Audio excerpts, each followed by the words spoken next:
Good morning, everyone. Hi there.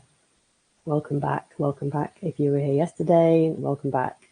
If you're coming back after the summer, it's lovely to have Sangha Live running again. And it's great to see you all arriving and greeting each other. My name's Milla. I'm going to be your guide at Sangha Live this week. And as you know, Sangha Live is this miraculous virtual international Dharma hall.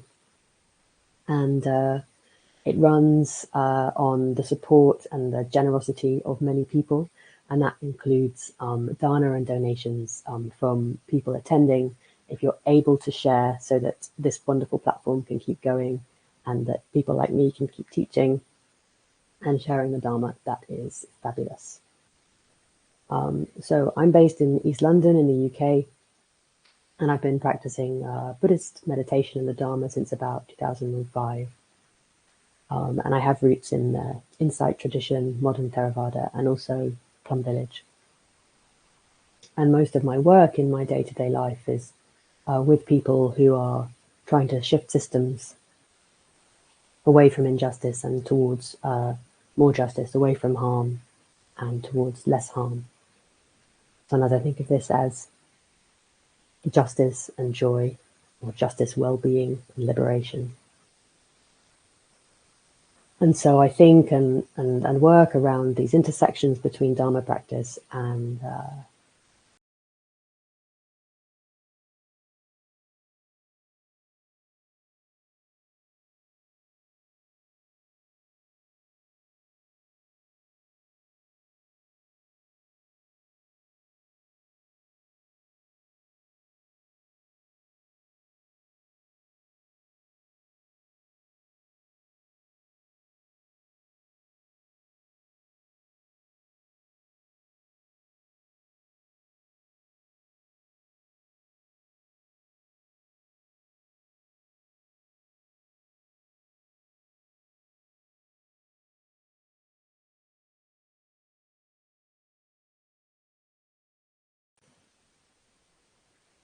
let's see what's happening.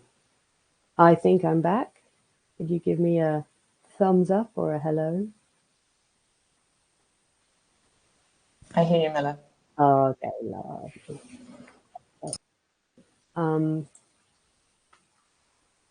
Okay, so I was just saying how I work around these intersections between Dharma practice and world transformation. Sounds very grand, but that's how I think about it. So for today, I'm interested to just share some reflections and to hold this space in this wonderful practice center that we have together. I'll say a few words of introduction and then we'll do some quiet practice together. Then I'll share some further thoughts before going to comments and questions. And if you have a question, as you probably know, you're welcome to put it in the chat. But as you can probably see, the chat goes super fast. So it's helpful if you put the word question in capitals before your question when we get there. And you can do that anytime, because I'll scroll back and have a look when we get to the questions bit. So this week, as I said, exploring some of the ways that Dharma practice can support our lives, particularly any work we're doing to reduce suffering, increase joy, reduce environmental destruction, protect nature, those kinds of things, and how they can intersect at the edges or even become one another. And this will involve contemplating our embodiment, our relationships, the ways in which systems and structures create us and make us who we are, even as we work to dismantle or change them, and how we're all intrinsically embedded in a natural world, and we are part of nature as well. And this might include ideas of going against the stream, this wonderful phrase of the Buddha's, going against the stream, against perhaps the mainstream in the ways we think and act and look at things. And so for today's theme, within all of that broader frame of reference, I'm thinking about rest, the ability or the opportunity to take rest. And I'm thinking about that in two ways. First, the way we can access nourishment and recharge through direct contact with our embodied experience, the somatic here and now. And that's where we're going to head in our meditation today. And then also how we can rest in imaginative space. We can rest by stepping aside from the stream, from perhaps some of the assumptions and norms of our culture, releasing us from unnecessary work or manufactured anxiety. And the Buddha was great at this, showing how the process of selfing, of creating the self or reinforcing the self, puts us on a hamster wheel, and how we can choose to step off into more liberated ways of being, more easeful ways of being. Ease and rest are a huge part of this practice. It can sometimes feel like a lot of hard work, but we can also practice with ease and rest. Different ways of stepping outside invisible cages. So with all that said, feel free to get yourself settled for meditation, making any movements that you like to help you settle, stretching or shaking, or maybe standing up for a minute, sitting down, lying down, however you're going to practice. I quite like shaking. And my sharing practice is invitational. So this means you always have a choice whether or not to follow my suggestions. And if something doesn't feel right or doesn't work for you, then listen to your instincts and you remain in charge. I sometimes think that's the one of the one of the main benefits of practicing online is that you can hit the mute button on the teacher. And I really encourage you to look after yourselves. We're going to be working with the body, and if that's not comfortable at any point, you're welcome to change your practice or to just turn me off. So, finding a position that feels awake and also relaxed in your body, this combination from our practice of aliveness without tension.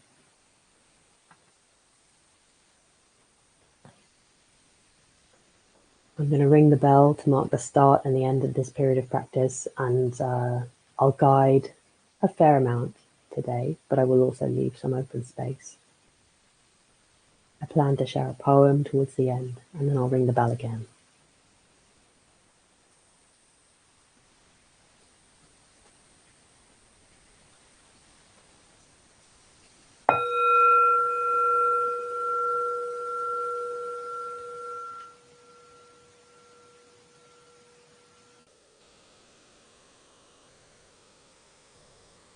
So starting by settling yourself first physically,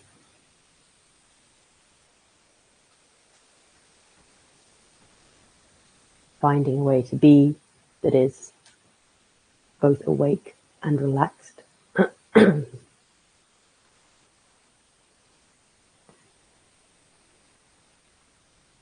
Allowing your weight to fall down through your body and be met by the ground, be met by the earth.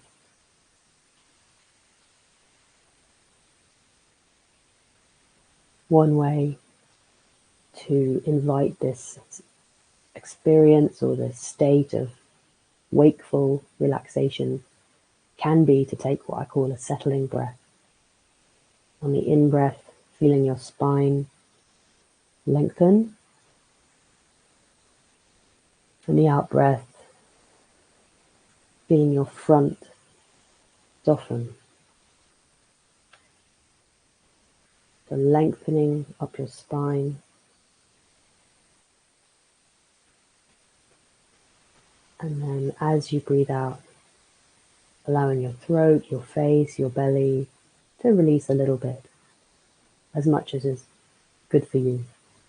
Maybe one more time.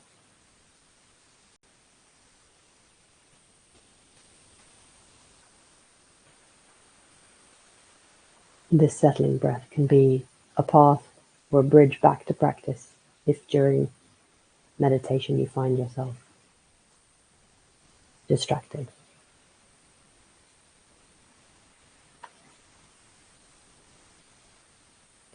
Now I invite you to make contact with your embodied experience, the physical sensations for you right now, particularly where your body is meeting the ground, seat, chair, wherever you are. Coming into contact with those sensations,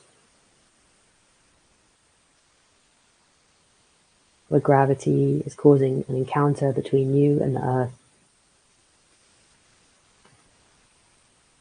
What is that like? How does that taste? What is happening?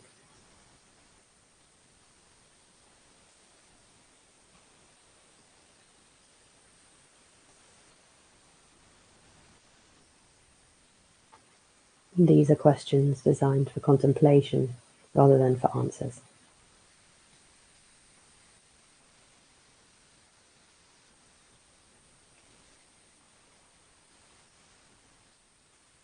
And now allowing your awareness to infuse the physical sensations of breathing, movement, the changing experiences, wherever they show up for you. It might be the belly, the chest, the throat, back of the nose, the face.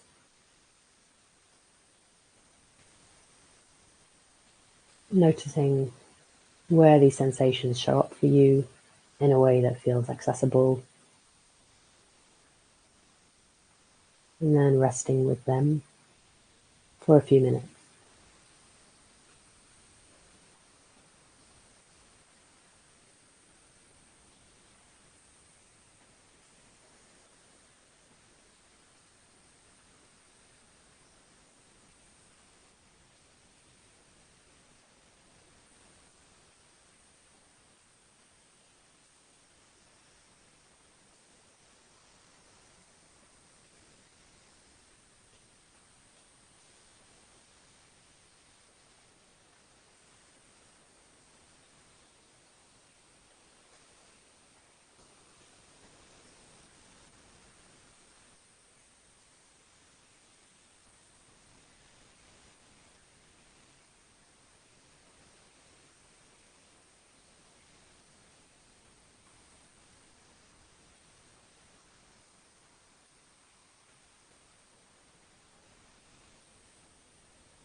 Anytime perhaps you notice that you're no longer with those sensations that you've selected, taking a moment to settle again, settle, soften, connect with your experience.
You may wish to allow some gratitude and appreciation to arise for everything that supports your practice, today and in the past.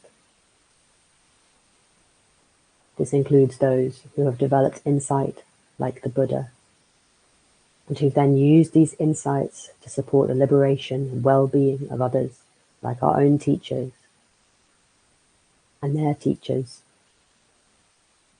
and all the people who supported and learned from them, reaching back in time all the way to the Buddha and to the Buddha's teachers,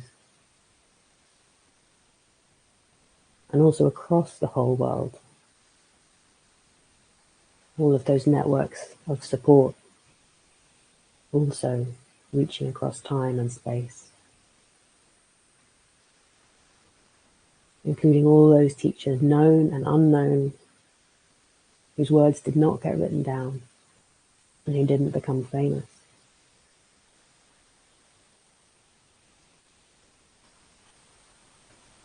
The chain of Dharma teachers and support is wide and long. It's not like a tree, it's like a web.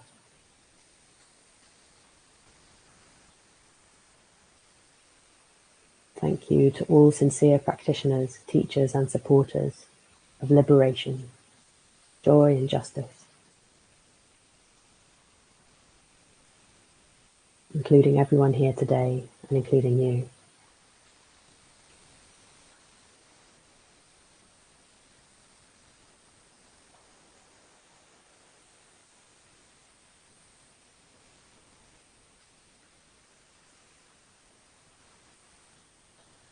Gratitude for all forms of support.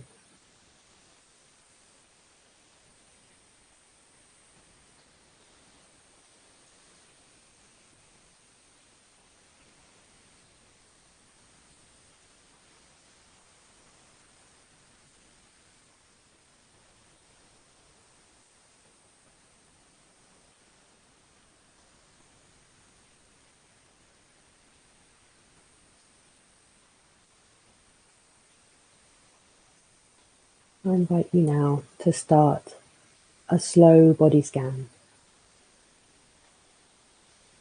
I'll guide it relatively lightly. And in this practice, we take our conscious attention deliberately to different areas in our physical experience with an attitude of curiosity, contact, and care. And also really asking, what's this like?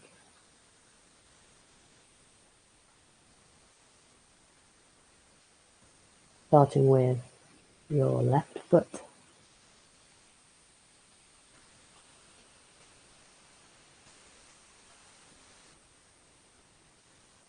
Checking in with your left foot.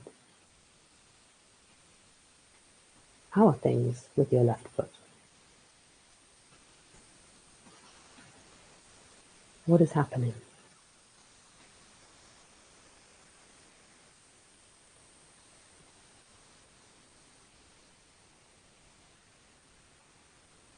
And really listening to the response.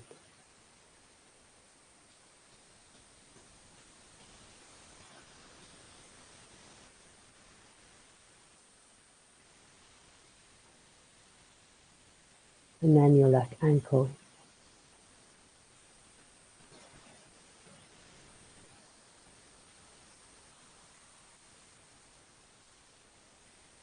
Shin.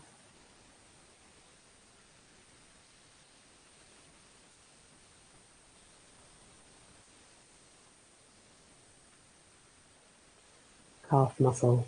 The back of the lower part of your left leg.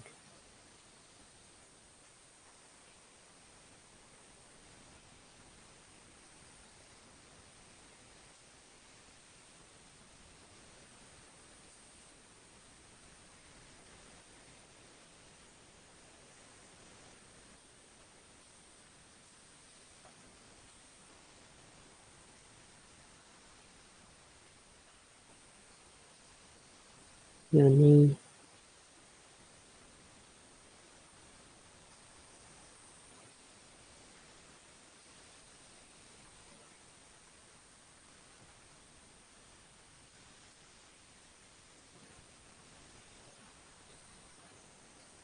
and the upper part of your leg, your left thigh,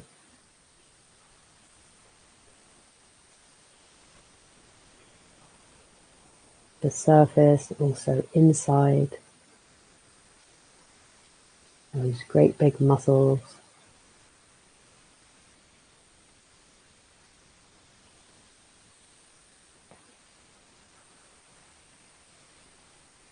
the bone, tendons.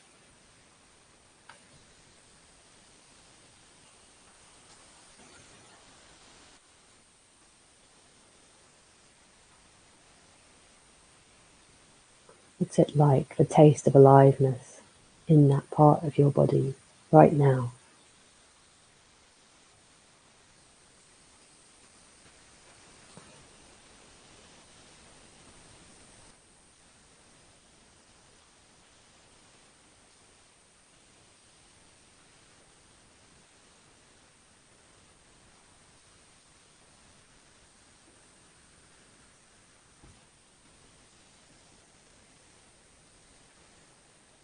In your left buttock,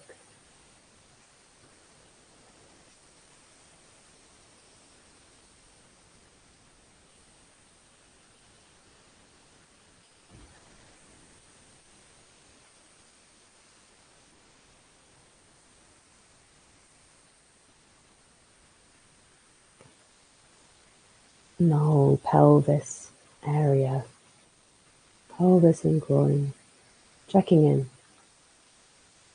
What's going on? What are the sensations?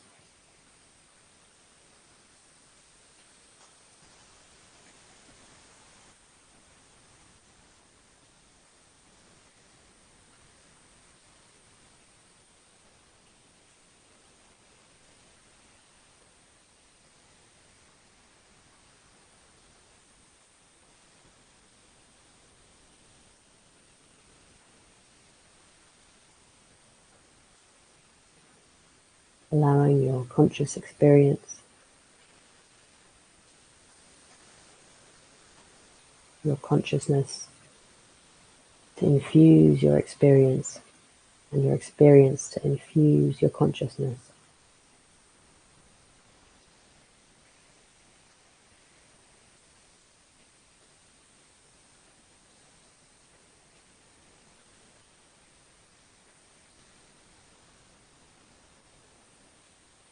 And then moving to your right foot,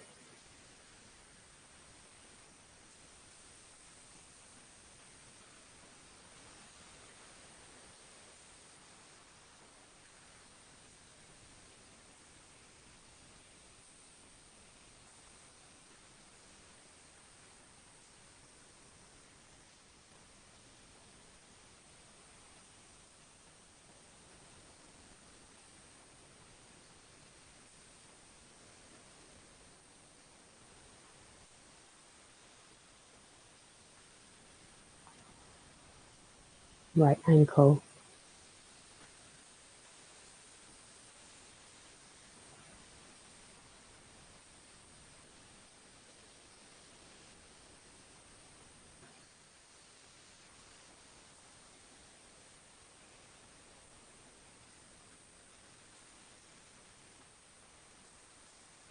right shin,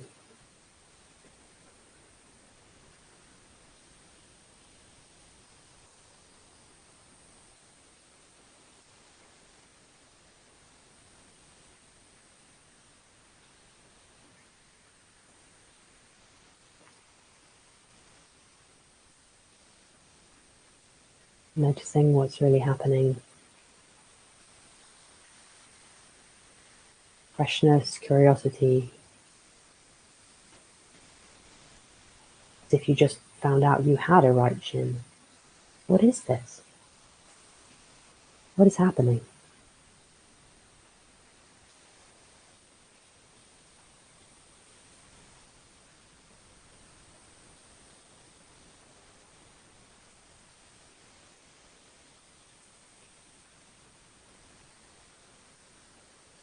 right calf muscle,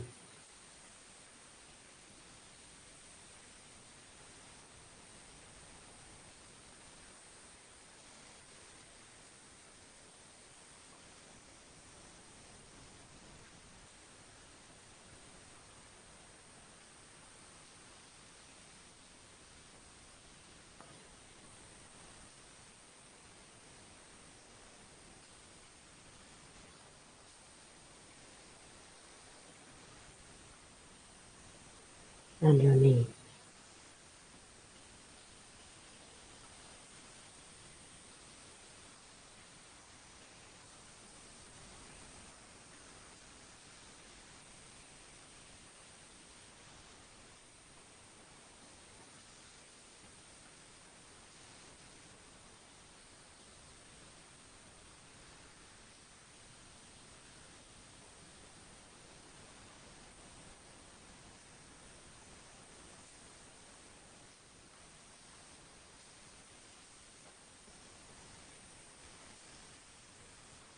Noticing any sensations, anything particular to that part of your body,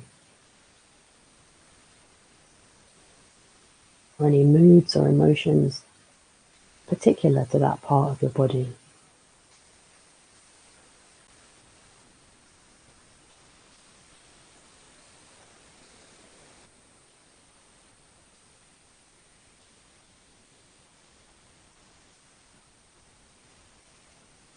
Resting into the physical experience,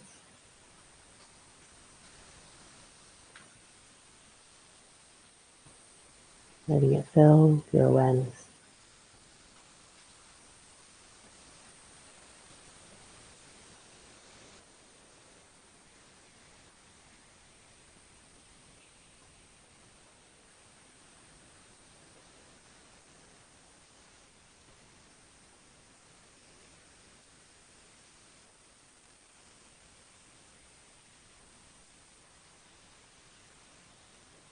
And your right thigh.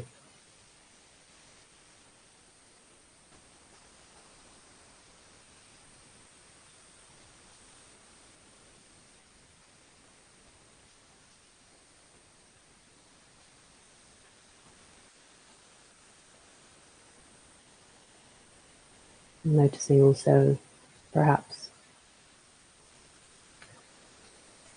the different levels of resistance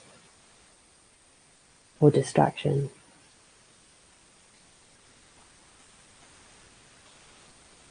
These are not a problem. Maybe there's something to get curious about as well. Are they different in different parts of your body?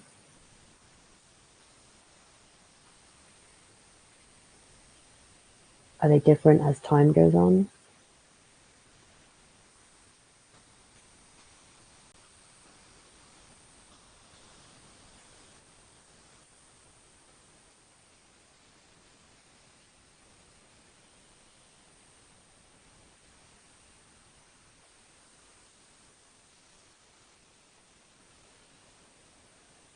Your right thigh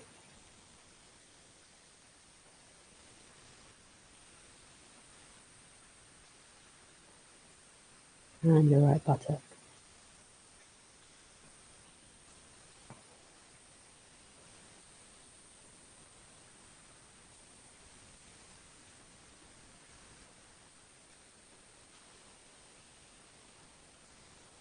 And then moving through the pelvis again to the stomach or the sort of lower middle part.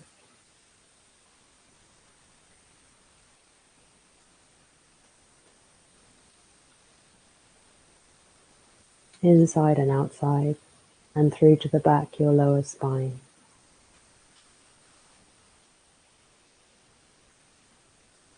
With care and attention, checking in and noticing.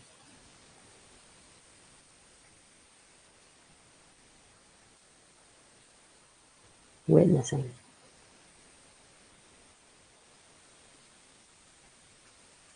This miracle of aliveness in you in your tummy.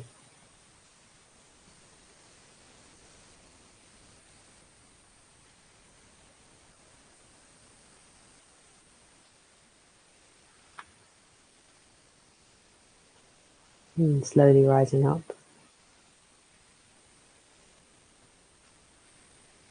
through your torso, front and back and inside, in a way that makes sense to you.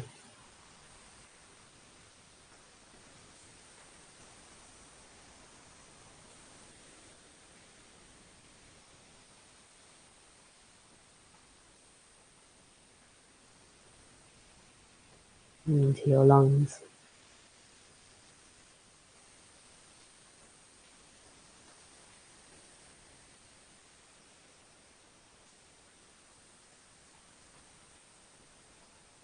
your lungs as part of your body, as part of your breath. It's conduit with the rest of the universe, constantly exchanging information and nourishment.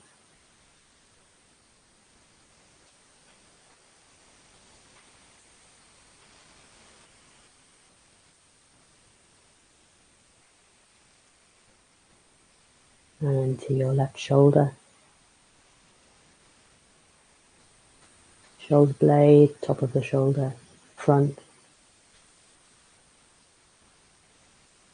and your left arm.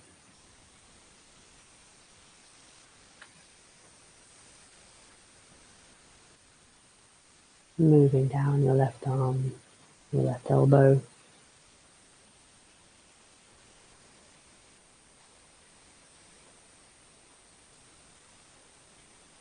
forearm,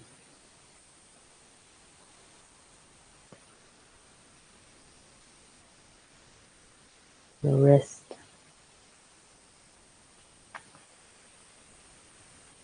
your hand.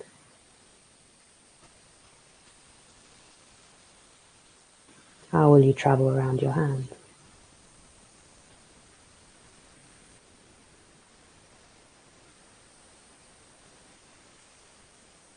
Choose your own path.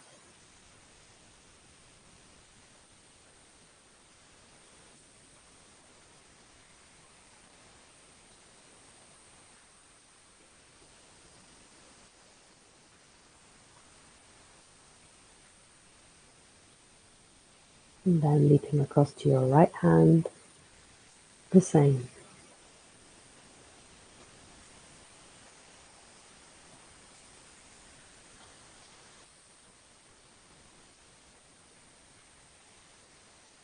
Your right wrist and forearm.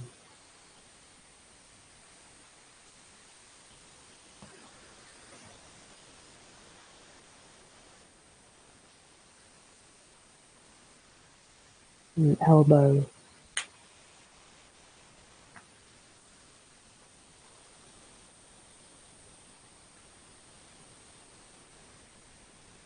all those tendons and muscles work so hard on computers and phones. What's it like just to caringly be with them, see how they're doing, see what's happening,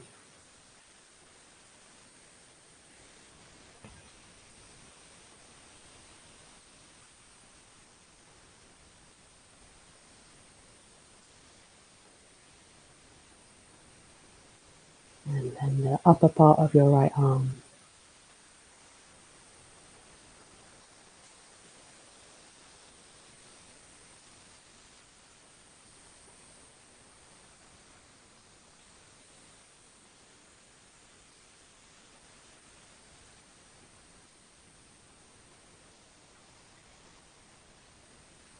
your shoulder,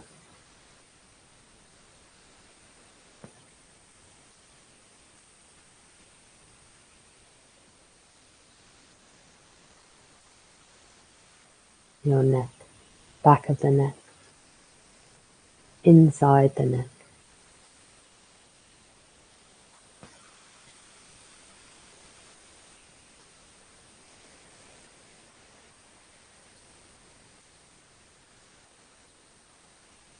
your throat,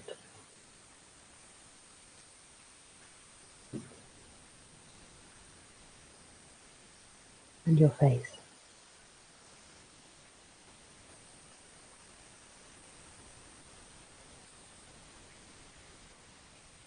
Can your face rest?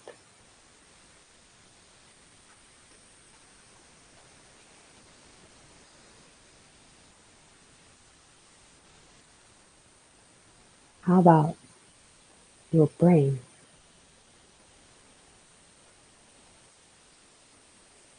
Inside your head. What's it like physically?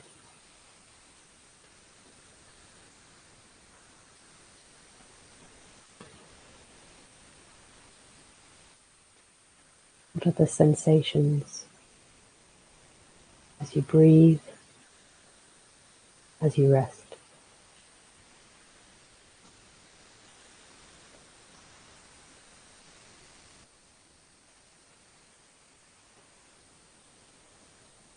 And finally, the outside of your head, the top of your head.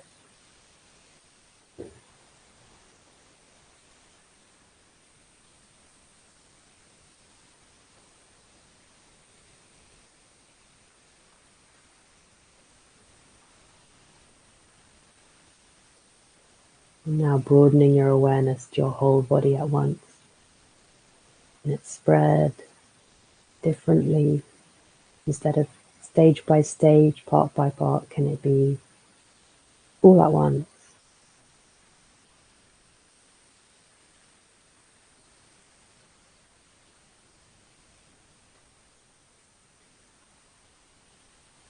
This whole body field, this field of awareness merging into each other.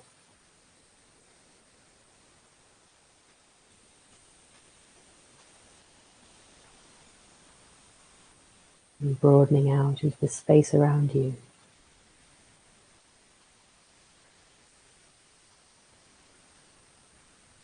Blurring the edges.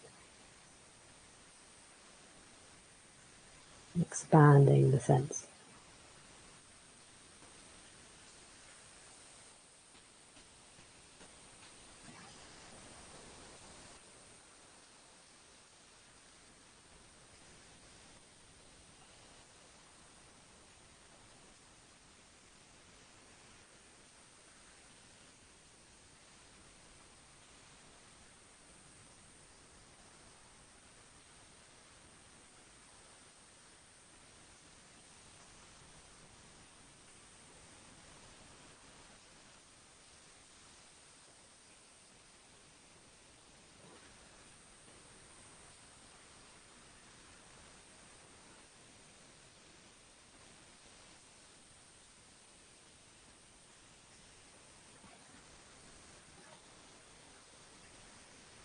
Moving towards the end of our practice.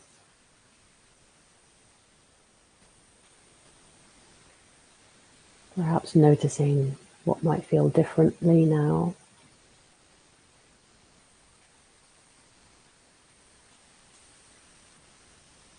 Returning to a sense of gratitude for this miracle of aliveness and everything that supports this aliveness, this practice.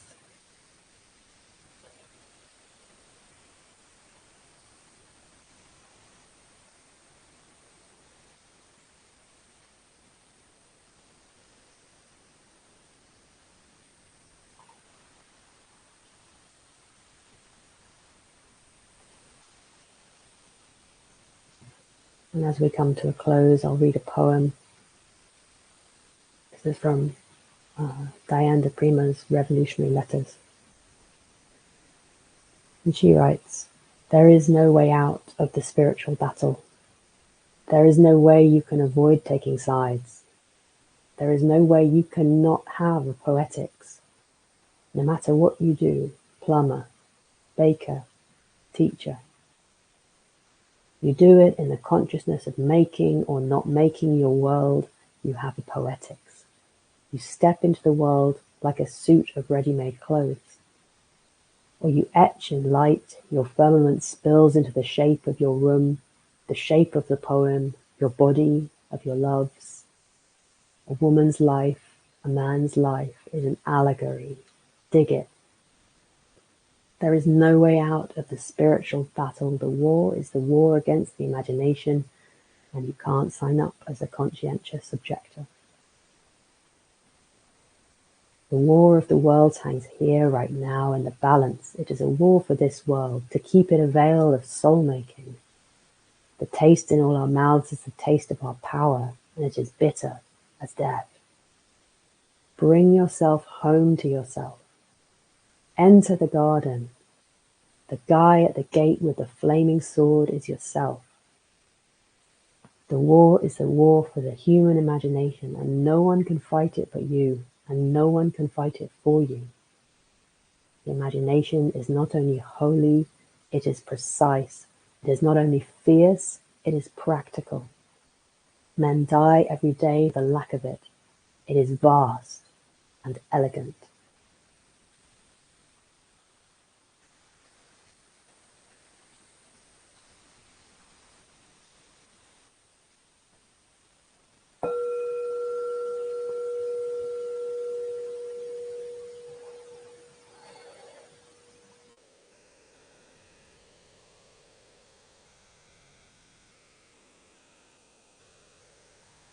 So coming back together,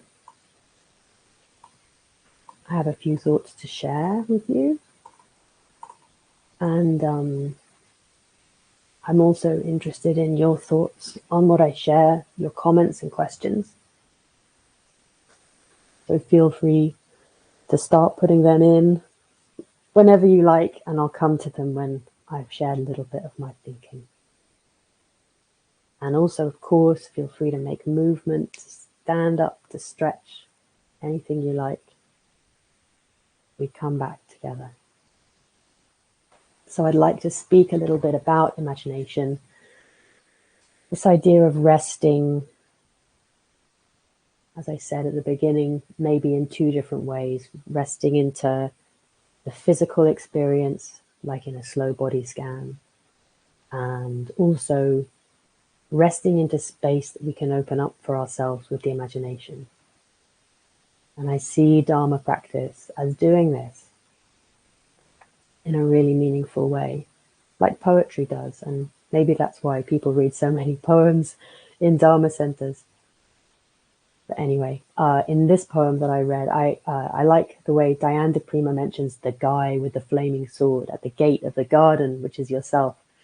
Because the bodhisattva, who's like a bodhisattva, is a character of great love and compassion in the sort of Buddhist iconography. And one of the four main Mahayana bodhisattvas from that particular strand of the Buddhist world is called the Bodhisattva Manjushri. And Bodhisattva Manjushri is the bodhisattva of wisdom, and they wield a flaming sword. And with it, he transforms the fetters that bind the mind, dispels illusion and delusion, and all the ways in which our ideas are like cages, keeping us fixed and small and unfree. And Manjushri's sword is on fire because it is transforming the fetters, not just breaking them, but transforming them. And in the Buddha's teaching, he names 10 fetters, and the first of which is self-illusion, the illusion that there's a fixed and separate lasting self. It's a very core teaching in the Dharma. And it could be yourself, but also anything else, like a table or a rock or a pet or your house. And the opposite is anatta, or non-self. The idea of blurring the edges, of radical interdependence, or what Thich Nhat Hanh calls interbeing.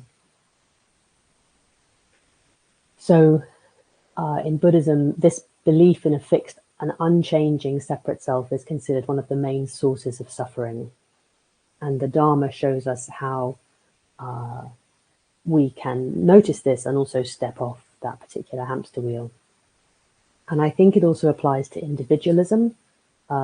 another illusion that underpins much of the way our society and economic lives are structured.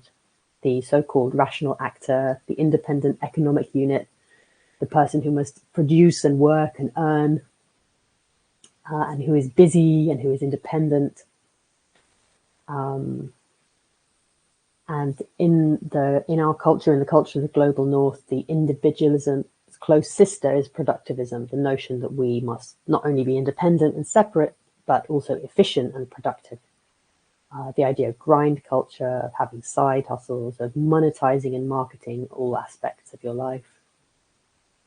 And these are very useful in keeping the machine of extraction and capitalism going. We have to not only earn to live, to pay bills, but we should earn all the time, and we should earn as much as possible. The more we do, the better we are. The more we consume, the better we are. A sort of relentless trap. Activity for the sake of activity, whether that's selfing or participating in the market, keeping us busy and tired, perhaps too exhausted to use our imaginations. And that's a real cycle, because without imagination and enough energy to practice, maybe we can't see we're in a trap. I can't see I'm in a trap if I'm really tired.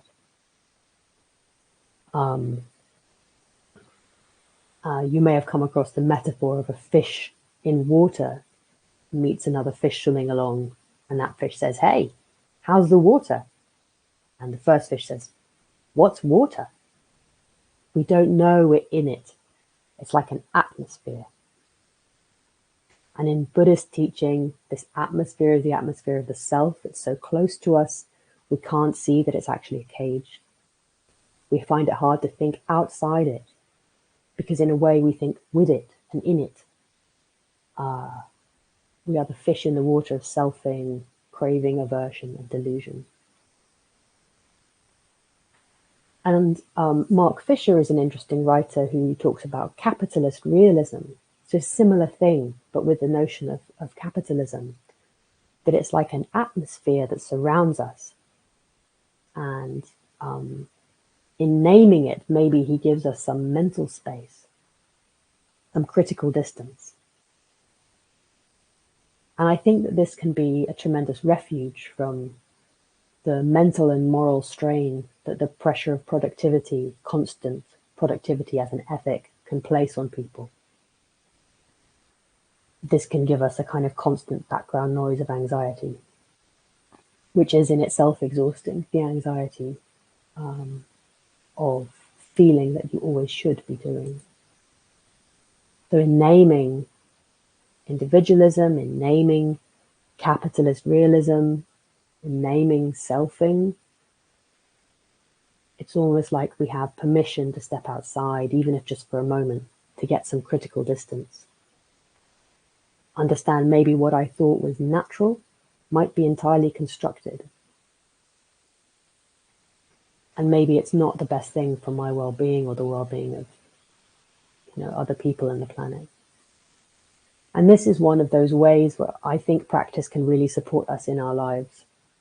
If I can borrow Manjushri's sword to get a taste of what it would be like to transform that fetter of self-illusion, I can borrow the sword, keep on swinging, and burn away some aspects of the illusion that capitalism is the only and best way to live, or that people are really separate from the earth, or that consumerism is natural or good, instead of being entirely constructed by other people who stand to make a lot of money and power from it.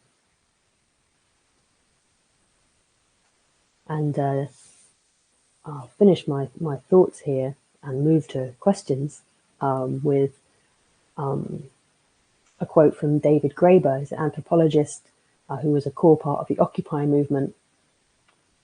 And he also talks about exposing these invisible structures that keep us unfree. He says, the ultimate hidden truth of the world is that it is something we make and could just as easily make differently.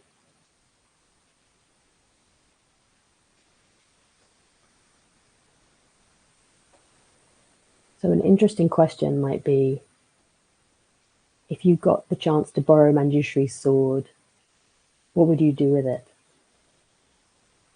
And as you do that, what imaginary would you create? You know, we live in the imaginaries or the imaginations of people who came before us. I feel I'm living partly in the Buddha's imagination of what's possible, as well as Mark Fisher's and Emmeline Pankhurst's and many other wonderful people. They all made the mental space for me to step into. So this is also a really interesting question. What is the mental space you are creating through your imaginaries for others to step into, maybe in the future? All right, that's all my thoughts for the minute. We have a little time for questions, and we'll see if we can sit quietly together to see if any come.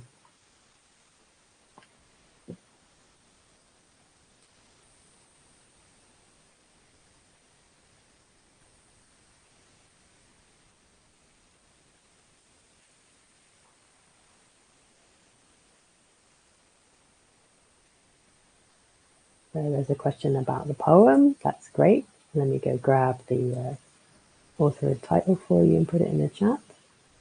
If I can find it. So it's one of Diane de Prima's revolutionary letters. I think it might be 85, but I can't remember.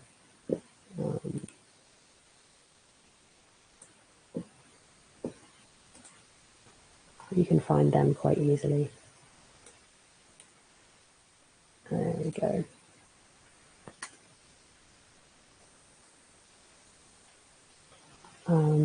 The question I shared about Manjushri, I think maybe it was if you could borrow Manjushri's sword, what would you transform?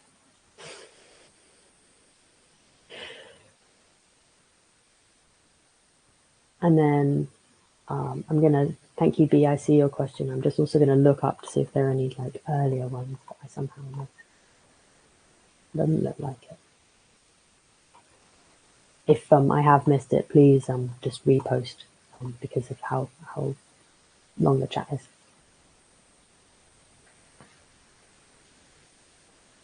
And yeah, I really appreciate any questions and comments. So B says, really appreciate you bringing political into the practice. I love that simple but powerful Gregor quote. And how can we work with spiritual practice becoming another form of consumption? Spiritual practice becoming another form, like spiritual materialism. So where we kind of collect practices and feel like a very good spiritual person. Or we use it to prop up the self, to become a good self, as opposed to softening the edges and loosening the sense of self. I'm thinking that's what you mean.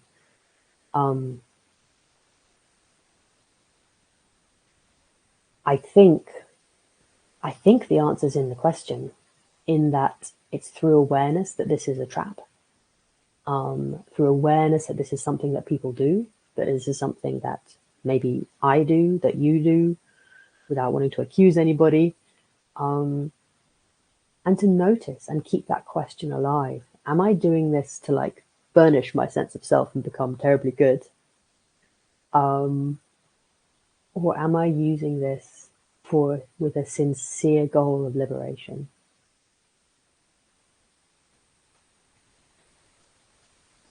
Yeah, I think it's to do with intention and with keeping oneself honest. Some of the more ritual sides of practice really speak to this. They often involve humbling oneself, whether that's through contemplation of vows or repetition of mantra or, bowing. I think some of these are designed to work against that egoic side of practice. So that can be interesting to contemplate or to do. And I think also it's Sangha. I think this comes back to the community of wise friends. The best kind of wise friend is one who can puncture your inflated sense of self. maybe.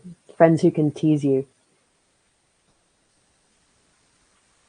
And then B says, also, how can we remain vigilant for the ways that capitalist informed imagination infuses our spiritual practice? Something like that. I think that's a wonderful question. And obviously, we're running out of time. But briefly, I think this is to do with broadening your sense of who your teachers are. Because I think it's very easy for teachers who are of this culture to mistakenly emphasize those parts of Buddhist practice and Dharma practice that fit very neatly into individualism,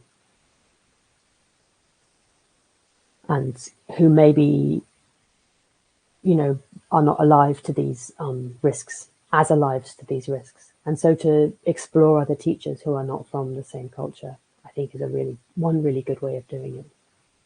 And to think in this plural way about Buddhism, that there are many Buddhisms and that they have different emphases on different aspects of the practice. Yeah. I won't say any more now because that's probably going into a really long ramble. But I hope that's a helpful small pointer to just maintain your awareness and critical thinking.